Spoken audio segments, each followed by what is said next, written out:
जय श्री कृष्ण, राधे राधे। स्वागत करती हूँ मेरे चैनल पे, जहाँ हम बातें करते हैं कुछ अद्भुत अनसुनी कथाएं। तो चलिए आज हम शुरू करते हैं। आज हम आपको बताएंगे हनुमान जी के पुत्र का रहस्य, जबकि वे बाल ब्रह्मचारी थे। हनुमान जी को हम सभी अजर, अमर, बलशाली और ब्रह्मचारी रूप में मानते हैं, लेकिन क्या आप जानते हैं कि हनुमान जी का भी एक पुत्र था?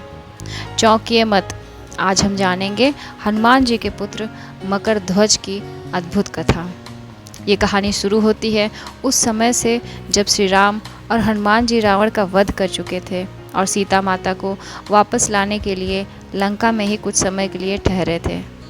रावण वध के बाद जब हनुमान जी समुद्र में स्नान करने गए तो उस समय उनकी पसीने की कुछ बूंदें समुद्र में गिर गई। वो पसीने की बूंदें समुद्र में एक नाग कन्या ने ग्रहण कर ली। समुद्र की इस रहस्यमयी शक्ति और हनुमान जी के तेजस्विता से जन्म हुआ मकरध्वज, जो आधा वानर और आधा मत्स्य स्वरूप में था। मकरध्वज का पालन पोषण समुद्र लोक में हुआ और बाद में वह पाताल लोक के रक्षक बने। जब श्री राम ने अहिरावण का वध करने के लिए पाताल लोक का रास्ता अपनाया, तब हनुमान जी को ही मकरध्वज के सामने से होकर गुजरना पड़ा। हनुमान जी ने जब उसे रोका, तब मकरध्वज ने कहा, मैं पाताल लोक का द्वारपाल हूँ और मैं अपने कर्तव्य से पीछे नहीं हटूंगा, चाहे आप मेरे पिता ही क्यों ना हो। फिर हुआ पिता पुत्र के बीच एक धर्म युद्ध। आखिरकार हनुमान जी ने उसे हराया और पाताल लोक में प्रवेश किया। लेकिन युद्ध के बाद जब मकरध्वज का जन्म रहस्य सामने आया, हनुमान जी को गर्व हुआ कि उनका पुत्र धर्म और निष्ठा के मार्ग पर है।